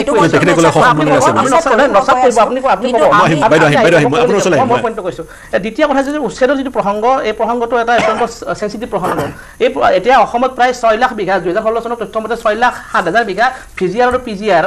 বেদখল হৈ আছে এইবিলাক উচ্ছেদ কৰিব লাগিব একে সময়তে অসমৰ যিবিলাক থলুৱা মানুহ আছে সেই মানুহখিনিৰ ক্ষেত্ৰত এটা বেলেগ ধৰণৰ নীতি হ'ব লাগিব আৰু যিসকল গৰা খহনীয়া আক্ৰান্ত ভূমিহীন মানুহ আছে তেওঁলোকৰ ক্ষেত্ৰত এটা নীতি হ'ব লাগিব আৰু তাৰ পিছত ভিজিআৰ পিজিআৰৰ পৰা বংগমূলীয় ভাৰতীয় নাগৰিকসকল যিসকল অসমত আছে তেওঁলোকে উচ্ছেদ যদি ক'ৰবাত যদি বেদখল কৰিছে তেওঁলোকৰ ক্ষেত্ৰত যি নীতি হ'ব অনুৰূপ নীতি স্থানীয় লোকৰ ক্ষেত্ৰত নহ'ব নেকি খিলঞ্জীয়া মানুহৰ অধিকাৰ খিলঞ্জীয়া মানুহৰ অস্তিত্বৰ প্ৰসংগটো সদায় বেলেগ কিন্তু ৰাষ্ট্ৰসংঘই এই কথাটো স্বীকৃতি দিছে এতিয়া মই ক'ব খোজা কথাটো হৈছে গুণগুণৰ প্ৰসংগৰে আমি যদি কথাটো চাওঁ তেতিয়াহ'লে আমি কাৰ্বি আংলঙলৈ যাব লাগিব একে সময়তে আমি ককাজাৰৰ কথাও ক'ব লাগিব আৰু এতিয়া যিটো আপোনাৰ ধুবুৰীত উচ্ছেদ হ'বলৈ গৈ আছে তাত কিছু কথা বতৰা ওলাইছে যে তাত বেছি যিটো অঞ্চলত এতিয়া 5,000 বিঘামান মাটি উচ্ছেদ হ'ব সেই অঞ্চলটোত দেশী মানুহ যথেষ্ট পৰিমাণে আছে আৰু তেওঁলোকৰ কিছু মেডিপটত থকা মানুহৰ উচ্ছেদৰ বিষয়টো ওলাইছে গতিকে এনেকুৱা বিষয়বিলাক চৰকাৰে এটা নীতিগতভাৱে চাব লাগিব আৰু সেই বিষয়টো চৰকাৰে যিকোনো প্ৰসংগতে বেদখলমুক্ত এখন অসমৰ চিন্তা চৰ্চা কৰিব লাগিব অসমৰ আটাইতকৈ গুৰুত্বপূৰ্ণ প্ৰশ্নটো হৈছে আজি বহু বছৰ ধৰি অসমৰ মাটিৰ জৰীপ হোৱা নাই এই জৰীপ কৰিব লাগে চৰ চাপৰি ভিজিআৰ পিজিআৰ সকলো ধৰণৰ মাটি ভূমি জৰীপ হ'ব লাগে এতিয়া আপোনাৰ মূল প্ৰসংগ যিটো আপোনাৰ এতিয়া মিত্ৰতা প্ৰসংগ চলিছে তিনি গগৈৰ প্ৰসংগটো চলি আছে তিনি গগৈৰ প্ৰসংগটো পংকজ গোস্বামী ডাঙৰীয়া কোৱা নিচিনা তিনিটা নেৰেটিভৰ এটা সংমিশ্ৰণ বুলি তেখেতে ক'ব খুজিছে এতিয়া মূল বিষয়টো হ'ল যিটো 2021 চনৰ নিৰ্বাচন আমি যদি চাওঁ প্ৰায় 17টা বা 18টা সমষ্টিত মিত্ৰতাৰ যিটো এৰিথমেটিক যদি আমি কেমেষ্ট্ৰি বাদ দিছোঁ এৰিথমেটিক হিচাপে যদি চাওঁ তেতিয়াহ'লে হয়তো সেই সমষ্টিকেইটাত অপজিশ্যন জিকাৰ এটা সম্ভাৱনা আছিল কিন্তু আমি অল দা টাইম আমি যদি গোটেই এৰিথমেটিকটো আহোঁ তেতিয়াহ'লে নহ'ব কেমেষ্ট্ৰিটো মেইন বস্তু আৰু এই নিৰ্বাচনী কেমেষ্ট্ৰিটোৰ আটাইতকৈ গুৰুত্বপূৰ্ণ প্ৰশ্নটো হ'ল অসমৰ সকলো জাতি জনগোষ্ঠীক একেলগে নি পেলাই এটা আমব্ৰেলা যিটো আপোনাৰ মিত্ৰতা ৰান্ধনী সদৃশ মিত্ৰতা সেই মিত্ৰতা কৰাৰ ক্ষেত্ৰত কংগ্ৰেছ আগ্ৰহী হ'ব লাগিব একে সময়তে বৰ বেছিকৈ আগতীয়াকৈ নিজৰ কাম কাজখিনি যদি সমানে ভালকৈ নচলাই পেলাই মিত্ৰতাকে সদায় যদি মিডিয়াৰ আগত কথাবিলাক কৈ থকা পাব মিত্ৰতাৰ যিটো আৰু এটা মই একে সময়তে মই এটা কথা কওঁ যে ৰাজনৈতিক বিষয় এটাত নাগৰিক সমাজ যিবিলাক আছে সেই নাগৰিক সমাজে কিছু কথা ক'ব লাগিব কিন্তু নিৰ্বাচনত আটাইতকৈ গুৰুত্বপূৰ্ণ প্ৰশ্ন মোৰ কাৰণে এটা কথা কম মই জাস্ট এটা প্ৰশ্ন মোৰ কাৰণে মিত্ৰতাৰ আটাইতকৈ গুৰুত্বপূৰ্ণ প্ৰশ্নটো হৈছে কমন মিনিমাম প্ৰগ্ৰেম সেই কমন মিনিমাম প্ৰগ্ৰেম সম্পৰ্কত আমি অধিক কমন মিনিমাম প্ৰগ্ৰেম প্ৰয়োজন কিন্তু মই সংক্ষেপতে উত্তৰ বিচাৰিম এটা শব্দৰ উত্তৰ বিচাৰিম আপোনাৰ পৰা যদি সম্ভৱ হয় হিৰেণ গোহাঁই নেতৃত্বৰ ৰাইজৰ অভিৱৰ্তনৰ প্ৰয়োজনীয়তা আছেনে মিত্ৰতাৰ কাৰণে চাওক মই মিত্ৰতা প্ৰসংগত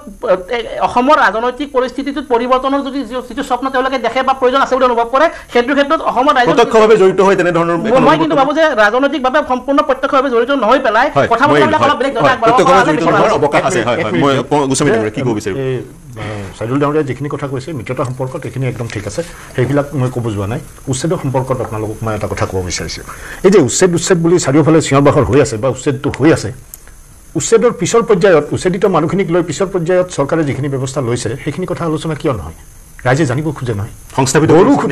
গৰুখুটিৰ নামটোত উচ্ছেদ সন্দেহযুক্ত বাংলাদেশীক উচ্ছেদ কৰি গৰুখুটি বনোৱা হ'ল তাত আপোনাৰ বা মোৰ বা এখেতৰ কাৰোবাৰ আপত্তি আছে নেকি যদি সঁচাকৈ বাংলাদেশী হয় আমাৰতো কাৰো আপত্তি নাই কিন্তু সেই উচ্ছেদিত বাংলাদেশীবিলাকক সংস্থাপন কৰাৰ নামত চৰকাৰৰ পুঁজিৰ পৰা কিমান কোটি টকা খৰচ হ'ল সেইটো হিচাপ ৰাইজে কেতিয়া জানিব কোনোবাই কৈছেনে চৰকাৰী পক্ষই কৈছেনে কাজিৰঙাত অখিল গগৈ ডাঙৰীয়াই স্থানীয় মানুহখিনিক উচ্ছেদ কৰা সম্পৰ্কত বাধা দিব যাওঁতে অখিল গগৈ ডাঙৰীয়াক বদনাম দিয়া হ'ল যে তেওঁলোকে মিয়া মুছলমানক ওকালতি কৰিব গৈছে আমি উচ্ছেদ কৰিলোঁ সেই উচ্ছেদিত মানুহবিলাকক সংস্থাপন দিয়াৰ নামত কিমান কোটি টকা খৰচ হ'ল চৰকাৰে কোনোবা দিনা ৰাজহুৱাকৈ কৈছেনে উচ্ছেদৰ কথা যিখিনি কথা কয় উচ্ছেদিত লোকসকলক সংস্থাপিত কৰিব লাগে নালাগে যদি ভাৰতীয় নাগৰিক লাগিব ভাৰতীয় নাগৰিক মাত্ৰেই উন্নয়নশীল দেশ এখনৰ বা কল্যাণকামী ৰাষ্ট্ৰ এখনৰ নাগৰিকজনক অন্নবস্ত্ৰ বাসস্থানৰ অধিকাৰ দিয়াটো চৰকাৰৰ দায়িত্ব সেইটো নকৰি কথা নাই বতৰা নাই 3 দিনৰ নটিচ 1 মাহৰ নটিচ এখন ঘৰ বনাওঁতে কেনেকুৱা এটা অৱস্থা হয় আৰু একেদিনা সেইখন ভাঙি দিব তেওঁলোক ৰাস্তাৰ ওপৰত থিয় হৈ থাকিব এইটো অমানৱীয় আপুনি ক'ব অমানৱীয় আমি বিৰোধী নহয় আমি কেতিয়াও বিৰোধী নহয় চৰকাৰী ভূমি যদি কোনোবাই বেদখল কৰিছে উচ্ছেদ কৰিবই লাগিব কিন্তু নদীত যে লাখ লাখ বিঘা এক মিনিট নদীত যে লাখ লাখ বিঘা ভূমি যা গৈ পেলাই সেই মানুহবিলাক যে অঘৰী হৈ ৰাস্তাৰ ওপৰত খাৰা হৈ আছে তেওঁলোক ক'ত যাব শূন্যত থাকিব নোৱাৰে তেওঁলোকে ক'ৰবাত খালী মাটি থাকিলে তেওঁলোকে দখল কৰি ঘৰটো বানি থাকিবতো লাগিব তেওঁলোক শূন্যত থাকিব নোৱাৰে সেইখিনি মানুহৰ দায়িত্ব চৰকাৰে ল'লে নেকি তেখেতসকলে বিবৃতি দিয়ক যে আমি ইমান লাখ মানুহক নদী খহনীয়া মানুহক আমি সংস্থাপন দিলোঁ উচ্ছেদৰ ক্ষেত্ৰত খিলঞ্জীয়াৰ কাৰণে পৃথক নীতি হ'ব লাগেনে নিশ্চয় উচ্ছেদ মানে চাইদুল ডাঙৰীয়াই কৈছে যে খিলঞ্জীয়া মানুহৰ কাৰণে ৰাষ্ট্ৰসংঘয়ো সুকীয়াকৈ ব্যৱধান দি থৈ দিছে তাৰ ওপৰত আৰু পূৰ্ববংগীয় মানুহ যিখিনি 71ৰ আগত অহা মানুহ তেওঁলোককতো আমি ভাৰতীয় বুলি মানি লৈছোঁ গতিকে যদি ভাৰতীয় নাগৰিকক আপুনি উচ্ছেদ কেনেকৈ কৰিব হয় যদিহে চৰকাৰী ভূমি দখল কৰিছে তেতিয়া সেই ভূমি মুক্ত কৰিবলৈ মই সংক্ষেপত যিহেতু দৰদাম কৰাৰ কেপাচিটি আজিৰ দেশত অসম গণ পৰিষদৰ আছেনে নাই বিজেপিৰ সৈতে তেনেধৰণৰ সন্দিহান প্ৰকাশ কৰিছিল চাইদুল ইছলাম ডাঙৰীয়াই মই বাইদেউ আপোনাৰ ওচৰলৈ যাম সংক্ষেপত আপোনাৰ পৰা উত্তৰটো ল'ম কাৰণ বিষয়টোৰ পৰা ফালৰি কাটি আপোনাৰ ওচৰলৈ গৈছোঁ সংক্ষেপত তেখেতে চাইদুল ইছলাম ডাঙৰীয়াই যিটো কথা ক'লে যে লতাৰ নিচিনা বগোৱা অলপ পিছত তেখেতৰে ভাষ্যত সেইটো ওলাই পৰিল যে মিত্ৰতা যিটো বিৰোধীৰ ক্ষেত্ৰত ক'লে দুই পক্ষৰে প্ৰয়োজনীয়তা আছে মই এতিয়া ক'ব গৈছোঁ অসম গণ পৰিষদে লতাৰ দৰে বগাই থকা নাই আমিহে বিস্তৃত হৈ আছোঁ গোটেই অসমত গ্ৰাছৰুটত আৰু আমাৰ লগত বিজেপিৰ এটা যিটো ভাৰতবৰ্ষৰ যিখন চৰকাৰ এনডিএ চৰকাৰ তেওঁলোকে ৰাষ্ট্ৰীয়তাবাদৰ শক্তিশালী হোৱাৰ মূলতে আঞ্চলিকতাবাদ শক্তিশালী হ'ব লাগে সেইটো 2006 চনত আপোনাৰ বক্তব্য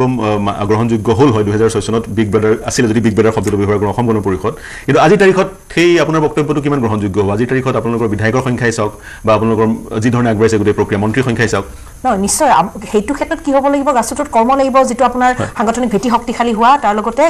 এটা ৰাজনৈতিক উত্থান পতন সদায় থাকিব এটা সময়ত এটা দল ওপৰলৈ গৈছে আহিছে কিন্তু আগন্তুক সময়ত এতিয়াও আমাৰ বহুখিনি কাম হৈ আছে বহুখিনি আমাৰ যুৱ শক্তি মহিলা শক্তি ছাত্ৰ সংগঠন সকলোৱে মিলি কাম কৰিছে গতিকে আগলৈ আপুনি দেখা পাব আৰু কোনো নিৰ্ভৰশীলতাত চলা নাই আমি মিত্ৰ মানে সসন্মানে চলিছোঁ তেওঁলোকক আমাক লাগিছে আমাক তেওঁলোকক লাগিছে সেইভাৱে আৰু এনডিএ চৰকাৰ বহুতো শক্তিশালী আপোনাৰ আঞ্চলিকতাবাদী চৰকাৰ তাত এতিয়া ভাল ৰোল প্লে কৰি আছে হয় বহুকেইটা আঞ্চলিক দল সহযোগী দল আৰু সেই দলকেইটাৰ সমৰ্থন নহ'লে বিজেপি চৰকাৰখনে এককভাৱে কেন্দ্ৰত তেওঁলোক পৰিচালিত হ'ব নোৱাৰে সেইটো ক'ব বিচাৰিছে আপুনি একক মেজিক নাম্বাৰ বিজেপিৰ অকলে মেজিক নাম্বাৰ নাই যি কি নহওক পুনৰ মই সম্বিত শৰ্মা ডাঙৰীয়া আপোনাৰ ওচৰলৈ আহিব বিচাৰিছোঁ মিত্ৰতাৰ যি প্ৰসংগত উল্লেখ কৰা হৈছিলে ইতিমধ্যে বিজেপিৰ বিধায়কগৰাকীয়ে কৈছে মিত্ৰতাৰ কথা পাতি থাকে বিৰোধী দলসমূহে কিন্তু নিৰ্বাচনৰ দিন চমু চাপি আহিলে মিত্ৰতা হৈ নুঠেগৈ কি ক'ব বিচাৰিব তেওঁ প্ৰতিক্ৰিয়া কি দিব বিচাৰিব মই এইটোৰ প্ৰতিক্ৰিয়াটো দিম কিন্তু তাৰ আগত তেওঁ কেইটামান কথা উচ্ছেদক লৈ পেলাই কোৱা কথা চাব দেই article 21 right for life right to life তাত কয় যে আমাৰ চৰকাৰে যিকোনো চৰকাৰে আমাৰ চিটিজনক সংস্থাপন দিয়াটো এটা ডিউটি এতিয়া কথাটো হ'ল আপুনি উচ্ছেদ ক'ৰবাত বেদখল হৈছে উচ্ছেদ কৰিছে কিন্তু মানুহক ৰিহেবিলেশ্যন দিয়া পুনৰ সংস্থাপন দিয়া আৰু মানুহক প্ৰটেকশ্যন দি পেলাই তেওঁলোকক উচিত আপোনাৰ সংস্থাপন দিয়া তেওঁলোকৰ ঘৰ আনকি সুপ্ৰিম কোৰ্টৰ বহু ধৰণৰ আপোনাৰ অৰ্ডাৰত আছে যে মানুহক প্ৰপাৰ হাউচ পৰ্যন্ত প্ৰপাৰ ঘৰ পৰ্যন্ত যোগাৰ কৰি দিয়াৰ দায়িত্বটো চৰকাৰৰ এতিয়া চাওক এই উচ্ছেদৰ নামত তেওঁলোক বিজেপিয়ে সদায় কয় যে সন্দেহযুক্ত নাগৰিক আপুনি সন্দেহযুক্ত নাগৰিক বুলি কৈ পেলাই আপুনি উচ্ছেদ কৰিব নেকি প্ৰথম কথা দ্বিতীয় কথাটো হ'ল সন্দেহযুক্ত নাগৰিকৰ নেৰেটিভটো কি তাৰ ডেফিনেশ্যনটো কি সন্দেহযুক্ত নাগৰিকবিলাক কোন আজিলৈ আমি উলিয়াব পাৰিছোঁ জানো এনআৰচিখন নহ'লে বিদেশী দুই ধৰণৰ বা বিদেশী বুলি আপুনি এই টিভি চেনেলত বহি পেলাই এজন বিধায়কে হয়তো তেওঁক তাত থকা কি কয় মাইনৰিটি মানুহে তেওঁক ভোট দিছে তেওঁ আজি অপমান কৰা নাইনে যে সন্দেহযুক্ত নাগৰিক বাংলাদেশী আৰে বাংলাদেশী বুলি আপুনি প্ৰথমতে আইডেণ্টিফাই কৰক আমি কৰিব পাৰিছোঁ জানো আমাৰতো ছাবচিকুৱেণ্ট গভৰ্ণমেণ্টে ফেইল কৰিছে এই গভৰ্ণমেণ্টেও ফেইল কৰিছে যিটোৰ আধাৰত যি এই বিজেপি চৰকাৰৰ যি শ্লোগান আছিল 16ত ইয়াত চৰকাৰ বনোৱাৰ আগতে জাতি মাটি ভেটি ৰক্ষা কৰিম এতিয়া জাতি মাটি ভেটিৰ পজিশ্যনটো আপুনি চাওকচোন আপুনিতো অকণমান আগত আমাৰ কি কয় আমাৰ আজপৰ কি কয় মুখপাত্ৰই ক'লে যে কাৰ্বি আংলঙৰ স্থিতিটো চাওক আজি তাতো বেদখল হৈছে তাতো আপোনাৰ চৰকাৰে বিভিন্ন ধৰণে মাটি কি কয় তাৰ খিলঞ্জীয়া মানুহক উচ্ছেদ কৰি পেলাই বিভিন্ন অজুহাতত কোনোবা ডাঙৰ ডাঙৰ কোম্পানী গতাবলৈ সেই মাটিৰ ওপৰত হাত দিছে কোকৰাঝাৰত হৈছে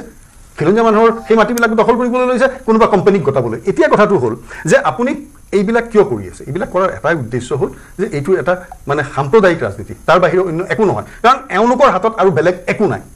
মানে কয় মানে দাৰ্শনিক এজনে কৈছিল যে religion is the last refuge of scoundrel হয় এইটো স্যামুৱেল জনছনে কোৱা কথা যে ধৰ্মটো হ'ল আপোনাৰ দুষ্টৰ অন্তিম শৰণ আমাৰ এই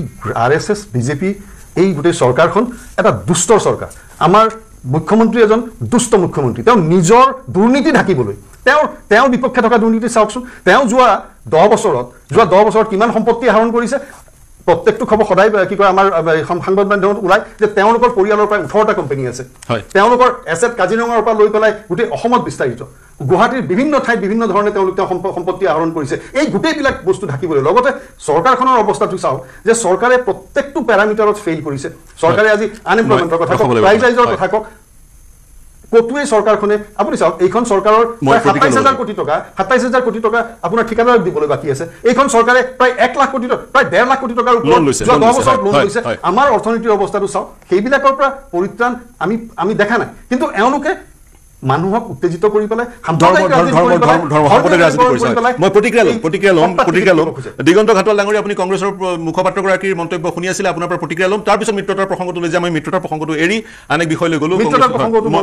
মই যাম কিন্তু মই প্ৰতিক্ৰিয়াটো প্ৰথম লৈ ল'ব লাগিব কংগ্ৰেছৰ মুখপাত্ৰগৰাকীৰ আপুনি মন্তব্য শুনিলে কি প্ৰতিক্ৰিয়া প্ৰকাশ কৰিব উচ্ছেদৰ নামত সাম্প্ৰদায়িক ৰাজনীতিৰ এক পোহাৰ মিলিছে বিজেপিয়ে বুলি ক'ব বিচাৰিছে কংগ্ৰেছৰ প্ৰতিনিধিগৰাকীয়ে তেওঁ ডিছকানেক্ট হৈছে মই পুনৰ মিত্ৰতাৰ প্ৰসংগটোলৈ আহিছোঁ মিত্ৰতাৰ প্ৰসংগটোত ৰাইজৰ দলৰ প্ৰতিনিধিগৰাকীয়ে কি মন্তব্য কৰে ঘাটোৱালে এক অভিযোগ উত্থাপন কৰিছে তেওঁ কৈছে নিৰ্বাচন চমু চাপি আহিলে সেই মিত্ৰতা নোহোৱা হয় নিৰ্বাচনৰ কিছু মাহ আগত মিত্ৰতাৰ কথা বতৰা হয় কিন্তু শেষত গৈ সেয়া সম্ভৱ হৈ নুঠেগৈ কি ক'ব চাওক সেইকাৰণে তেখেতে কথা কোৱাটো আমি নুই কৰিব নোৱাৰোঁ এনেকুৱা ধৰণৰ আগে পিছে হৈছে কিছুমান ক্ষেত্ৰত যোৱা উপনিৰ্বাচনত আমি তাৰ সাক্ষী গতিকে যাৰ কাৰণে আমি আগৰ পৰাই কৈ আছোঁ আৰু সেইটো প্ৰসংগৰ কাৰণে আমি আগতে কৈ আছোঁ যে মিত্ৰতাৰ এতিয়াৰ পৰাই আলোচনা হ'ব লাগে নহ'লে শেষত গৈ যদি আমাৰ এনেকুৱা ধৰণৰ পৰিস্থিতি হয় যে আমি মিত্ৰতা নকৰোঁ তেতিয়াহ'লে ধৰক হয়তো বাকী সৰু সৰু যিবিলাক আমাৰ আঞ্চলিক দল আছে সেইবিলাকৰ অসুবিধাত পৰাৰ সন্মুখীন হৈ যায় যাৰ কাৰণে আমাৰ যদিও আমাৰ সাংগঠনিক শক্তি মজবুত হৈ আছে এতিয়া হ'লেও মিত্ৰতা প্ৰসংগটো আগত যদি হৈ যায় তেতিয়াহ'লে ধৰক আমাৰ যিবিলাক আমাৰ জিকাৰ সম্ভাৱনাটো বেছি থাকে নহ'লে আপোনালোকে এতিয়াই মিত্ৰতা ঘোষণা হোৱাটো বিচাৰিছে আমি ডেফিনেটলি বিচাৰিছোঁ যে খুব কম সময়ৰ ভিতৰত মিত্ৰতাটো ঘোষণা হওক আৰু প্ৰত্যেকটো জেগাত সেই মানে অঞ্চলভেদে বা সমষ্টিভেদে আমি কেণ্ডিডেটবোৰ তেতিয়াহে আমি ঠিক কৰিব পাৰিম কাৰণ চাওক এজন কেণ্ডিডেট যেতিয়া আপোনাৰ কোনোবা এটা ঠাইৰ পৰা নিৰ্বাচন খেলিবলৈ ভাবে সেই মানুহজনৰ এটা খৰচ আছে নিৰ্ধাৰিত এটা খৰচ হয় সেই খৰচখিনি যদি আগৰ পৰাই তেখেতে কৰি থাকে বা শেষত গৈ কিনে যদি মিত্ৰতাটো নহয় তেখেতৰ ডেফিনেটলি তেখেতৰ লছ হ'ব গতিকে মই সেই বস্তুটো নিবিচাৰোঁ যাৰ কাৰণে আমি আগতে কওঁ যে আমি মিত্ৰতাটো আগতে কৰোঁ আগতে কৰি পেলাই আমি কি কৰোঁ সমষ্টিবোৰ প্ৰেক্টিকেল প্ৰব্লেম মিত্ৰতাৰ আগতে হওক গতিকে আগতে হৈছে ৰাইজৰ দুখন খেলে 25খন খেলে আমি কিন্তু এইটোও ঠিক যে আমি অকলে নিৰ্বাচন খেলিলেও আমি বহুত কেইখন আসনত আমি জিকিব পাৰিম তাৰ পিছতো আমি মিত্ৰতা এইকাৰণে বিচাৰিছোঁ যে আমি বিজেপিক পৰাভূত কৰিম অকলে খেলিলে বেছি এখনত জিকিব পাৰিব নে মিত্ৰতা বেছি এখন সেইটো আমি ক'ব নোৱাৰোঁ কাৰণ আমাৰ বৰ্তমান যিহেতু আমাৰ সাংগঠনিক শক্তিশালী হৈছে ভেটিবোৰ শক্তিশালী হৈছে গতিকে আমাৰ অকলে জিকিলেও কিজানি আমি ইয়াতকৈ বেছি এখন পাম কিন্তু আমি মিত্ৰতা এইকাৰণে কৰিব বিচাৰিছোঁ যাতে আমি বিজেপিক পৰাভূত কৰিব পাৰোঁ আমাৰ এখন সুস্থ সমাজ এক ধৰণৰ বিজেপিক পৰাভূত কৰিবলৈ চেক্ৰিফাইচ কৰিবলৈ গৈ আছে অকলে খেলিলে অধিক এখন আপোনালোকে দখল কৰিব পাৰিব কিন্তু বিজেপিক পৰাভূত কৰিবলৈ মিত্ৰতাত সোমাইছে আপোনালোকৰ এই নেৰেটিভটো চাগৈ কংগ্ৰেছে গ্ৰহণ নকৰিব আপাতৰ দৃষ্টিত মই দিগন্ত ঘাটোৱাল ডাঙৰীয়া আপোনাৰ ওচৰলৈ গৈছোঁ কংগ্ৰেছৰ মুখপাত্ৰগৰাকীৰ মন্তব্য আপুনি শুনিলে কি প্ৰতিক্ৰিয়া প্ৰকাশ কৰিব উচ্ছেদৰ যোগেদি ধৰ্মীয় ৰাজনীতি কৰিছে বিজেপিয়ে এই অভিযোগ কি ক'ব বিচাৰিব তেখেতে কৈছে ধৰ্মীয় ৰাজনীতি বিজেপিয়ে কৰা নাই বা আমাৰ চৰকাৰখনে কৰা নাই কাৰণ এতিয়া আমি উচ্ছেদ কৰিছোঁ আমি ইয়াত কোনো মতে তেওঁলোকে কৈছে যে মাইনৰিটি মানুহ তেওঁ কৈছে যে মোৰ বিহালীটো মানুহ হয় মানুহটো মানুহ বিহালী ভোট দিছে নিদিয়া নহয় আৰু সেইখিনি মানুহ ভোট কিয় দিছে যে ভাৰতীয় জনতা পাৰ্টীৰ দিনত তেওঁলোকে যিখিনি স্থানীয় আমাৰ আজি মুছলমান সম্প্ৰদায়ৰ লোকসকল আছে তেওঁলোকে সুৰক্ষিত হৈছে তেওঁলোকে বিকশিত হৈছে তেওঁলোকে চৰকাৰৰ যিমান আঁচনি সকলো আঁচনি সমৰ্থন তেওঁলোকে পাইছে আজি তেওঁলোকে সেইকাৰণে ভাৰতীয় জনতা পাৰ্টীক আজি ভোট দিছে বা ভাৰতীয় এনডিএ য'ত আমাৰ প্ৰাৰ্থীটো আছে তেওঁলোকে আজি ভোট দিছে কাৰণে যে আজি ভাৰতীয় জনতা পাৰ্টীক কোনো ধৰণৰ সাম্প্ৰদায়িক ৰাজনীতি কৰা হয় এই কথাটো কংগ্ৰেছে কিছু সময়ত ৰাইজক কয় আৰু ইমান দিনে কংগ্ৰেছ এইখিনি কথাই বিজেপিৰ এগেইনষ্টত কৈ আহিছিলে যে ভাৰতীয় জনতা পাৰ্টী বা এনডিএ গঠবন্ধন দলখিনি আজি সাম্প্ৰদায়িক বুলি কয় কিন্তু এতিয়া ক্ৰমান্বয়ে আজি ভাৰতবৰ্ষৰ ৰাজ্যই হওক বা অসমৰ ৰাজ্যত ক্ৰমান্বয়ে বুজি পাইছে যোৱা পঞ্চায়ত নিৰ্বাচনত দেখা পাইছে যে ভাৰতীয় জনতা পাৰ্টীৰ বহুত জেগাত আজি আমি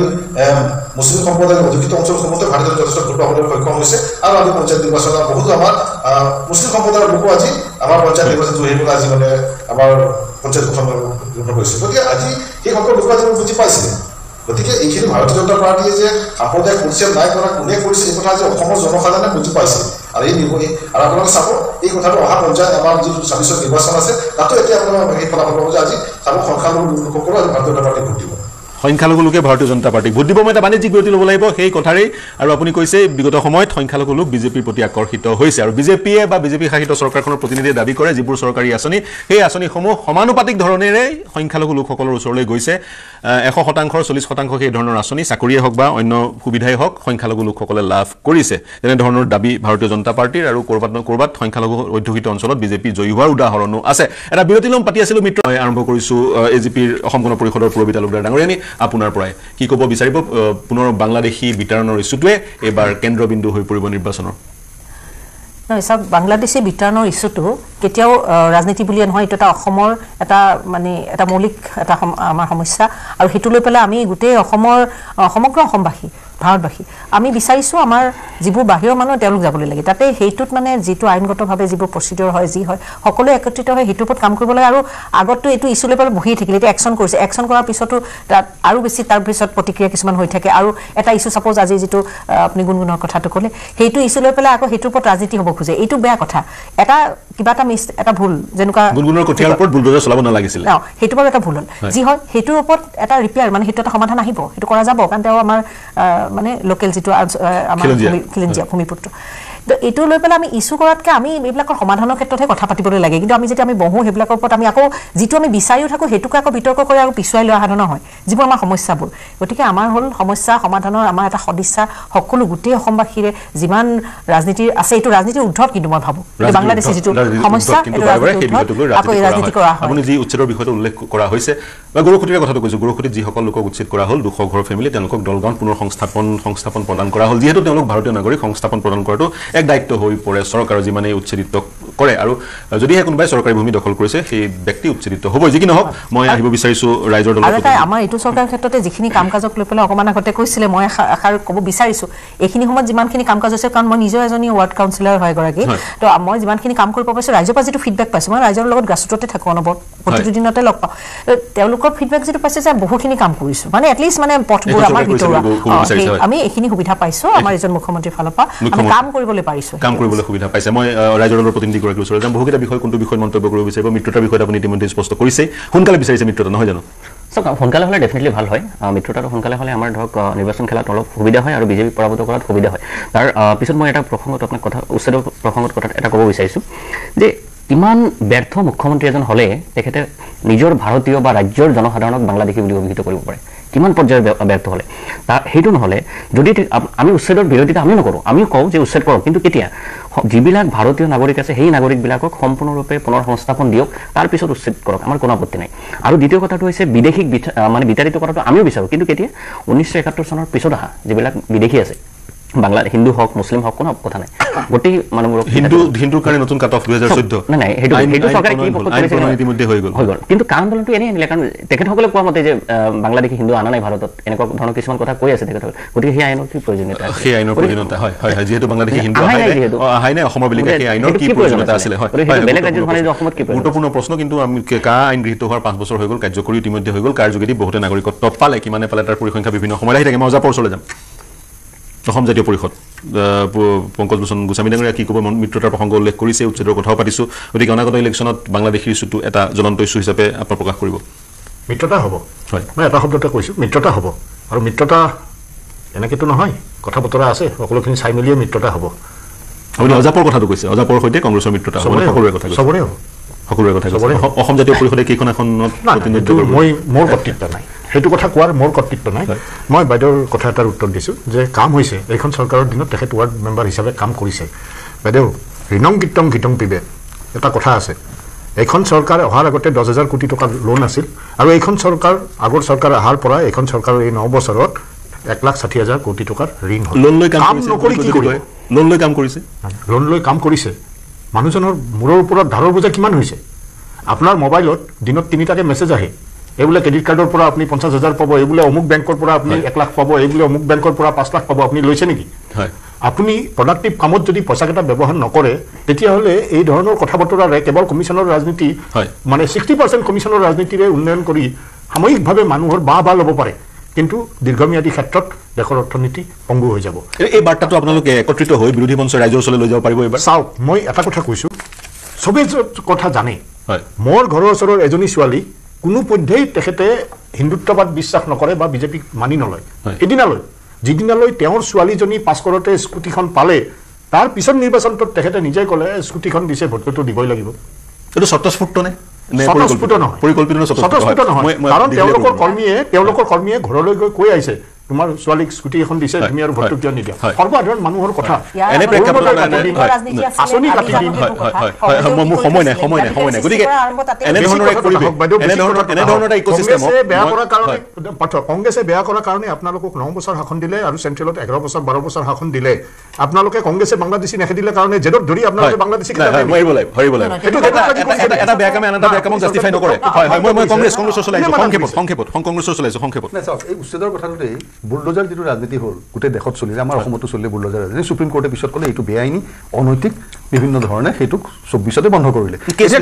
চৰকাৰী ভূমি আঁতৰাবলৈ তেওঁলোকে এখেতসকলে যে দেখাই আছে ফটোত তাতে অংগনবাদী চেণ্টাৰ কেইবাটাও ভাঙি আছে তাতে স্কুল ভাঙি আছে সেই গোটেই প্ৰক্ৰিয়াটোত অমানৱিকটো কি হ'ল জানেনে 2.5 লাখ পৰিয়ালক এফেক্ট কৰা হ'ল আৰু 2.5 লাখ পৰিয়ালৰ প্ৰায় 17 লাখ মানুহ এফেক্টেড হ'ল এই বুলডোজাৰ যদি ইউপি মধ্যপ্ৰদেশ হাৰিয়ানা অসম সুপ্ৰিম কোৰ্টে কি ক'লে কাৰণ দেশত আইন কানুন একো নাই মন গ'ল আহি আপোনাৰ ঘৰটো ভাঙি দিলোঁ মন গ'ল মই গৈ পেলাই কালি কাৰোবাৰ ঘৰটো ভাঙি দিলোঁ সৰু সৰু অজুহাতত আৰু তাত বিশেষভাৱে সুপ্ৰিম কোৰ্টে কৈছে তাত বিশেষভাৱে এটি সম্প্ৰদায়ক টাৰ্গেট কৰি লোৱা হৈছে আৰু সেইটো সেইকাৰণে ইনহিউমেন বুলি কৈছে অসমৰ বেলিকা তেনেধৰণৰ যেতিয়া মন্তব্য কংগ্ৰেছে আপুনি আকৌ বাংলাদেশীলৈ গৈছে আমি বাংলাদেশীটো প্ৰথমতে আইডেণ্টিফাই কৰি ল'ব লাগিব তাৰ পিছতহে বাকীবিলাক কথা আপুনি আজি উচ্ছেদ কৰিছে কমিউনেল এটা পলিটিক্সৰ কাৰণে আৰু আপুনি তাক জাষ্টিফাই কৰিব খুজিছে যে মই বাংলাদেশীকে দিছোঁ এজন মানে ইলেক্টেড এজন মুখ্যমন্ত্ৰী এজনে তেনেকে ক'ব পাৰে সংবিধানিক এই কথাবিলাক তেওঁ এই ধৰণৰ কাম কৰিব পাৰে মই পইণ্ট বাংলাদেশী হয় বাংলাদেশী চিহ্নিত হ'ব লাগে চিহ্নিত কৰি তেওঁলোকক বিতাড়িত কৰিব লাগে যদিহে তেওঁ অবৈধভাৱে ভাৰতবৰ্ষত বা অসমত বসবাস কৰি আছে বাংলাদেশী অবৈধ বাংলাদেশী মুক্ত অসম সকলোৱে বিচাৰে মই ঘাটুৱাল ডাঙৰীয়া আপোনাৰ ওচৰলৈ আহিছোঁ সংক্ষেপত আপোনাৰ মন্তব্য ল'ম তাৰপিছত ছাইদুল ইছলামৰ পৰা কনক্লুডিং ৰিমাৰ্ক ল'ম ঘাটুৱাল ডাঙৰীয়া সকলোৰে মন্তব্য শুনিলে শেষৰটো প্ৰতিক্ৰিয়া আপোনাৰ পৰা ল'ম কি ক'ব বিচাৰিব যে বিদেশী কথাটো এইটো কোনো ৰাজনীতিকৰণৰ কথা নহয় এইটো এটা অসমৰ এটা সমস্যা আৰু ইমান দিনে কংগ্ৰেছে নকৰিলে তেওঁলোকে দুটা স্থিতিৰ কথা বিৰোধী ধৰক আজি দুটা স্থিতিৰ কথা কয় যেতিয়া চৰকাৰখনে উচ্ছেদ কৰিব যাওঁ তেতিয়া কৈ যায় যে উচ্ছেদ কৰিছিল আৰু